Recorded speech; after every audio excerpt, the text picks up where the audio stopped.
Welcome to the Big 12 Insiders, your Big 12 sports show. Here's your host, Brien Hanley. Hey, everybody, what's going on? This is your man, Big B, Brien Hanley, and welcome back to the Big 12 Insiders. Appreciate you guys showing up. The good things to talk about today. You know, I just wanted to dive into this transfer portal stuff. It seems that it is absolutely insane right now what's going on. And there's two sides to this thing. Two sides and some very interesting commentary that I'm going to bring to your all's attention for people that may or may not know about it. We're going to talk about this transfer portal thing. So appreciate you guys being here. Again, before we get started, remember to like, follow, subscribe, continue to get into those comments, and always hit the notification bell so you know exactly when Big 12 Insiders content comes out. So look, the transfer portal in college basketball opened up, and it opened up the Monday during the Sweet 16. Crazy timing. Before they had moved it actually had been moved back or moved up. It had opened before that, which I thought was insane. I don't know. I just think the timing of all of it, it's like the NCAA. I'm like, you have an opportunity to do things right, but you just refuse. NCAA right now is just on a kiss my butt type of an attitude right now. That's kind of what they are. It's like, look, yes, I get it. We hosed these athletes for years, you know, and for years we did stupid things, not just to athletes, but in general. We made dumb rules, all of this because we held all the cards. And then when people start taking our cards away from us, we didn't like that very much. And then the courts got involved and took even more cards away from us. Then we just threw our hands up and said, okay, whatever, do whatever you want. And now when they have the opportunity to put certain rules in that make sense, they choose not to do it. They choose to open up the transfer portal in the Sweet 16. However, here's the kickback to that. You know, the Coaches Association, they had a say in when the transfer portal actually got open. Coaches are for it, people. Coaches are actually for this. Now, you might hear some coach out there, oh, you heard Tom Izzo, couldn't stand it, thought it was in the way, and he was giving all his attention to all of his players. Good for Tom Izzo. But you didn't really hear a whole bunch of other coaches coming out there saying the timing was bad. Because here's the thing. Bruce Pearl came out and said the exact opposite of Tom Izzo. He said, look, I get it that for 16 teams in schools / coaches, it's inconvenient. But there's hundreds of other schools that are not affected by this at all. So, yes, it's a little inconvenient for 16 teams. Oh, by the way, he said this in the middle of his team being one of the 16 teams that are being affected. He didn't seem to mind. He thought, hey, it's a good idea. Everybody's not affected by this. So everybody else can get a jump start on it. Or everybody else can multitask. Yes, I understand. You're trying to get your team prepared to go win a game. You're working 24 hours a day or 20 hours a day trying to get your team prepared to win. You know, you're basically doing two scouts, all the things you have to do to get your team prepared to try to get to a Final Four. And also recruiting your own players to stay. Also getting into the I mean, it's a lot. But the coaches aspect, and again, Bruce Pearl said, hey, it's only 16 teams. It's not everybody. It's not everybody. You know, the flip side to this is football season. In football season, it isn't just 16 teams. And the circumstances are way different. For instance, in football, it's in December.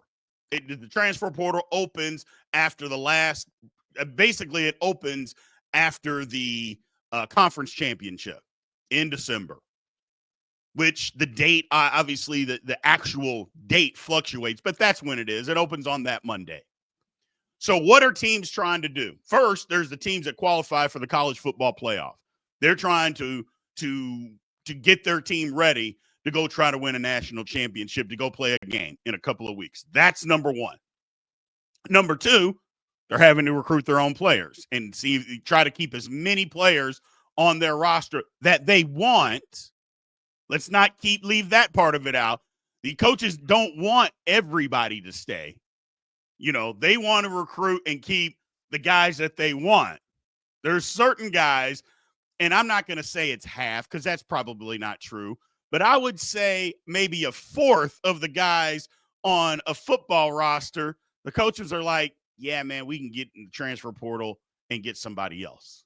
And some might say, oh, come on, Big B, it ain't a fourth. Yeah, it is.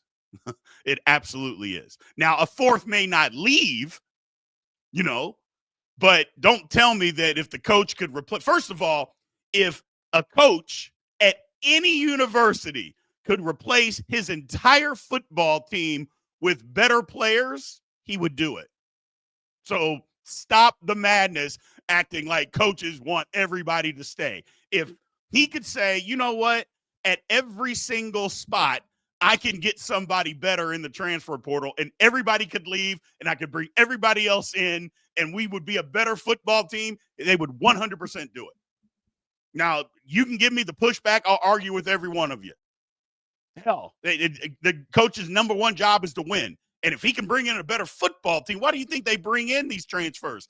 Well, I just want to give a guy an opportunity. He just wanted to come to my school, and I just wanted to give him an opportunity. No! Hell no, that's not the reason. He's bringing somebody in because he thinks they can help him win. Yeah, all the other stuff that comes with it. Maybe he's getting a better school. Maybe it's a better education. Whatever the case may be. They're bringing them there so they can help win, period. And don't be mad at coaches for that. That's their job. They get fired if they don't win. So that's their job, man. So I don't blame them at all. I think they should do that. And I think if more people were just honest about that, I think the better off we would be. People try to fight that so much. I'm like, why are you fighting it?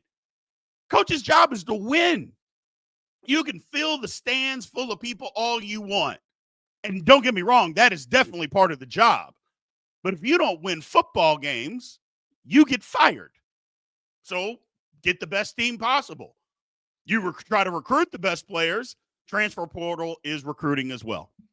I think the quicker that fans get up to speed that the transfer portal is recruiting, the better off we'll all be. But back to the main point. I apologize. I got sidetracked. This thing fires me up, man.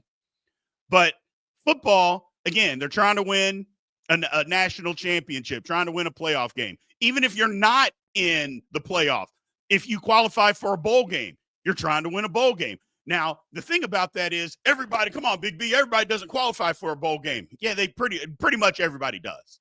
Unless your team stinks, you qualify for a bowl game now. Average football teams qualify for a bowl game. You guys know my opinion on that. You know that I don't believe that average football teams should be. I think there's too many bowls. Bowls used to be a reward. It's not a reward anymore because everybody you can be 6-5, or 6-6, a 500 team, and you can go to a bowl game. I don't think you should be able to do that. I have no qualms with saying there are too many bowls, and people don't pay attention to a lot of them anyway. Earn your way to a bowl game. 6-6 is not earning your way. And then you end the season, if you lose, you have a losing record, but we went to a bowl game. I think it's garbage. But either way, those teams are trying to get ready to win a bowl game. Again, I already mentioned they're trying to recruit their own players. Oh, it also happens to be during signing period where you're trying to sign high school kids. All of this is going on all at the same time in December. It's madness. Absolute madness. Now, again, I'm not here to feel sorry for any coaches, and we'll cover that here in a second. But the NCAA, again, making rules that they don't have to do. Like, what was wrong with the signing period being in February? Other than teams got more opportunities to continue to recruit, continue to try to poach players. Okay, you know how you solve that? You have a signing period in August. Signing period in August. Either you sign in August, okay, if you don't, we have another one in February. Or you just say the signing period is in August, and that's it. That's it. You can sign in August. You could do that. And just moving on. Why do we have to have two? Like, what's the reasoning on having two? Well, I'm not ready to make a decision. Well, what do you mean? Hey, and this would force teams, hey, we're offering you a scholarship. We want to move forward. It's August. Make a decision. You know who would actually appreciate that? The players. The players would love that because they don't, I mean, think about if you're being recruited as a player and let's just say you're in North Carolina and one of the teams that's recruiting you is in Texas and they want you to come to a game. Well, how is that possible? I'm in North Carolina. I have a game on Friday night. You play a game on Saturday. So that means I play my game on Friday, and let's go the benefit of doubt and say, hey, it's a home game on Friday. You're not flying out that night because there's no flights out after your football game. It's too late. So you're flying out first thing in the morning, and you're flying to Texas to go see a football game, then to go fly back. It's not very convenient for them to do that, is it? Or you just can't go because the school that I want to go to that happens to be in Texas, I can't afford to get a flight, or I'm not going to get a flight. I mean, I can't do that. You got to wait. That's what I'm talking about. So I think the actual players would enjoy it more. Hey, let's get it over with. The signing period is in August, ends August 30th. You have your ability to sign, or August 31st, excuse me. Boom, done. Don't need to. But if you want to have two, I'm good with that. It's in February. One or the other. We're not doing this December stuff. The dumbest thing, again, NCAA has an opportunity to do the right thing, and they don't. So coaches have their hands full in football. And again, you have all those things that you're trying to get ready for. In basketball, it's not the same. Again, there's only 16 teams playing. Now, yes, there are more basketball teams than there are football teams, or at least Division I or Power 5, I should say. Not even Power 5, just 1A football. Okay, fine. I get it. But that's still only 16 teams are playing in basketball. And there's a lot more football teams going on during when the transfer portal opens. So advantage basketball when it comes to that. And it's not even close. And again, the coaches are for it. The coaches are okay with it.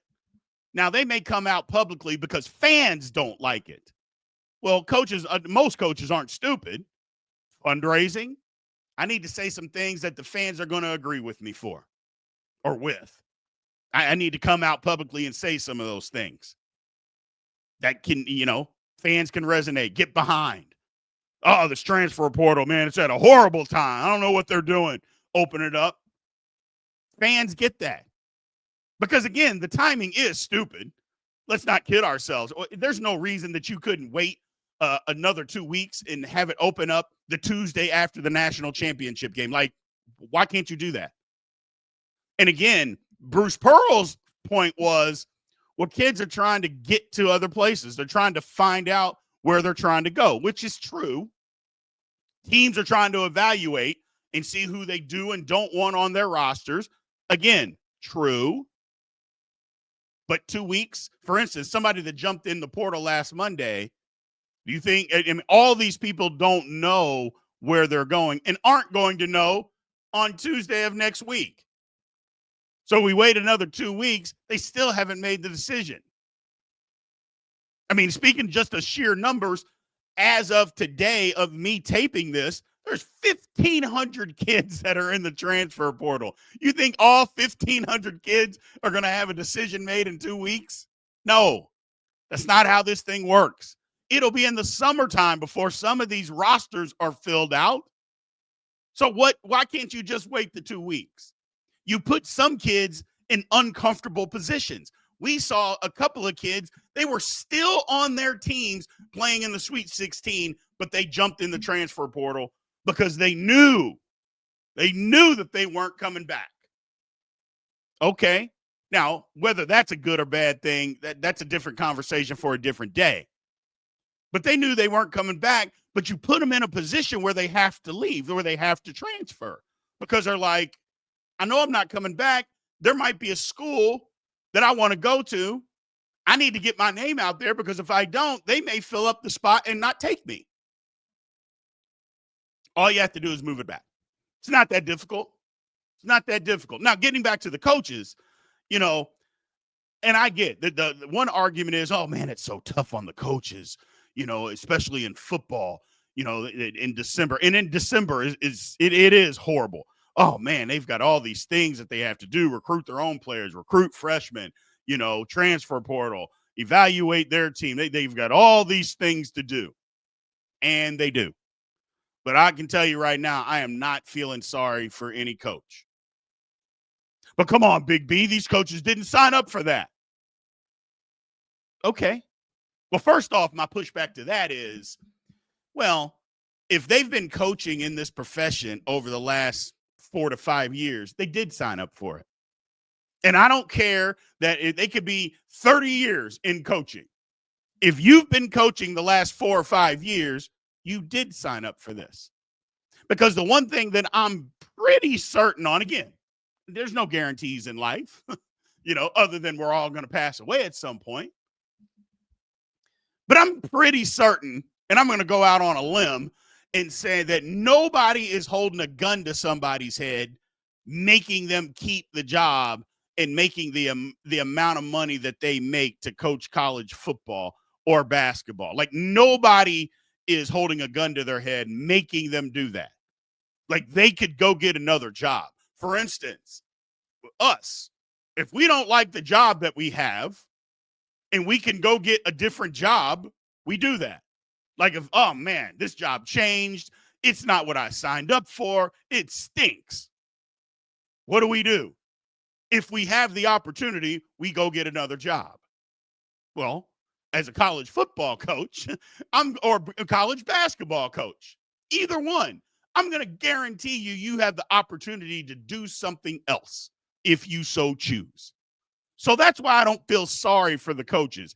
Are the jobs difficult? Yes. Well, shouldn't a job be hard when you're making, even if the guy's making $200,000-$300,000? I'm not talking about the top end guys that are making $10 million, but even if you're making $200,000 or $300,000, those guys, shouldn't the job be hard? Like, should the job be easy? I mean, $200,000 or $300,000 is a lot of money. I know it doesn't compare to somebody making $6, $7, $10 million. I'm not saying it does, but don't tell me that $200,000 or $300,000 isn't a lot of money, because it is compared to a fireman, a school teacher, a policeman.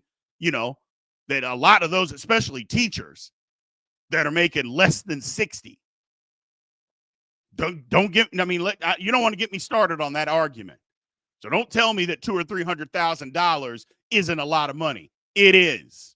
It absolutely is. And if you can't make it on $200,000 or $300,000, that's a personal problem. Again, conversation for another day. Don't get me started. I apologize for going on a tangent. But nobody's holding any of these coaches' head to the fire saying you have to stay in this profession. If you don't like the way the rules are and you don't like it, get out. And we've seen coaches do it. We've seen it. I think that's why Coach Krzyzewski left. I think that's why Nick Saban left. That's why Jay Wright left. Why Roy Williams was a little older, but I think that's why Roy Williams left. I think these guys saw it and they were like, I don't want to be a part of this. I'm getting out of this. I don't like it. I don't want to be a part of it. It's not what I am comfortable doing. And they quit. And I don't blame them. Not one bit. If the job changes and you don't like the job, and you can get out, then not that you can get out. If you want to get out, you should. So I don't blame those coaches because the pushback, hey, Big B, they didn't sign up for this. You're right. And they quit. Okay. No problems. Somebody will step right into that job and do what the job requires now. Things change in this world, people. We don't have to like it. We don't have to like it at all, but things change. Good or bad, but they do change. And either you change with it and you keep going, or you say, I've had enough, and you move on. No problem with either. I have no problem with either. But what I don't and what I won't stand for is you stay in a profession that has changed, but you constantly bitch about it. That's what I don't have patience for. It's changed, and it could change, and you could hate the change. But then you stay in it, but all you do is complain. All you do is want to bitch about it. For what? Life's too short. Do something different. You could love the profession, but clearly you don't love the way that the profession is going if it's changed so much. Get out. Get out. Nothing wrong with that. Nobody's going to call you a quitter. You know, the only person that I actually fault that got out of the profession is Tony Bennett. Tony Bennett, I have a big problem with him because Tony Bennett, unless it comes out that there's some scandal, which there hasn't, or he had some health issue, which, again, none of that's come out. And if it does, God bless him, except the scandal part. But Tony Bennett, that's the one guy that I say you are full of shite. Because you quit 3 weeks before the season started. You recruited kids to come to Virginia. You recruited kids and transfers and brought them into your school. So you went through a summer with all of that. School started. You went through all of that. Practice started. And then all of a sudden, well, I don't want to coach anymore. And nobody said anything. Nobody blamed him. No, oh man, the profession's changed. Tony Bennett, yeah, he needed to get out. He couldn't coach anywhere. He didn't like it anymore. If a player did that, do you know how much people would badmouth that player? How much people be raking him over the coals? If a player said, you know what? Yeah, I just don't want to play anymore. I'm here. And they do it all the time. You know, kids that opt out of bowl games. You know, they opt out. Teams, fans, furious. Not a national championship opportunity, college football playoff. Hey, we're going to the Brien Hanley Bowl. They probably need a Brien Hanley Bowl, by the way. Yeah, I'm going to opt out. I'm not playing in that game. Fans are furious. Where here you have a coach that opts out on a season, on his career, right before the season. Nah, I don't want to do it. And nobody said anything. That's the one I have a problem with. The Coach K's of the world and the Sabans. Hey, you don't like it, get out. Totally understand. Jay Wrights of the world, don't like the way the profession is going, man. I don't want to do this anymore. No problem. But hey, Tony Bennett, yeah, we knew you were going to have a bad basketball team, and you probably knew that too. So instead of just sticking around and dealing with it and quitting after the season, you quit before the season. Garbage, in my opinion. Absolute garbage. But either way, that's the transfer portal, man. That's what it is. Does it need tweaking? Absolutely. But the NCAA, you can't say, there's no way that somebody in the NCAA where they have the two open portal times that you open one up in the Sweet 16, that moving it back 2 weeks to after the national championship game, you can't tell me that that's not a better idea. But again, the coaches pushed back. The coaches said, nah, it's not that really of an inconvenience. It only inconvenienced 16 teams. So fans, I'm sorry. If the coaches aren't that upset about it, how can you be? You may not like the idea of the transfer portal. You got to get past that, man. That ship has sailed and it ain't coming back. Does it need to be tweaked? Yes. But at some point, we got to stop the internet, the idiotic internet statement. Oh, the transfer portal is ruining college athletics. Oh, my God. That could be one of the dumbest statements that I've ever heard. And anybody that gets in the comments and says that, I will literally call you an idiot. Literally, I will call you an idiot. All these people that are going to these games, watching on TV, that doesn't sound like something that's been ruined. I mean, maybe it is. I don't know. But it doesn't sound, again, people keep watching in record numbers. They keep showing up in record numbers. Doesn't sound like something has been ruined. Not to me. Not to me. So that's all I got. I apologize for the rant. Need to get it off my chest. Coaches, some of these coaches, people, they are okay with the transfer portal. And when it is in basketball.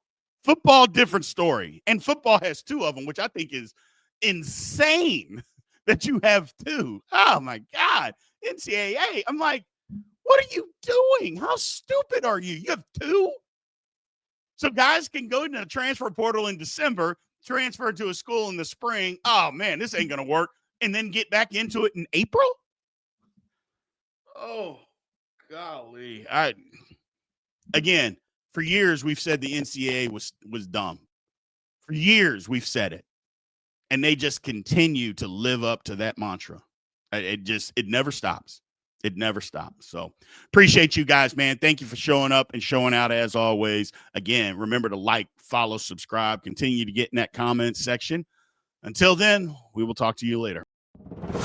Thank you for watching the Big 12 Insiders, your Big 12 sports show. This has been a Spirit Street production.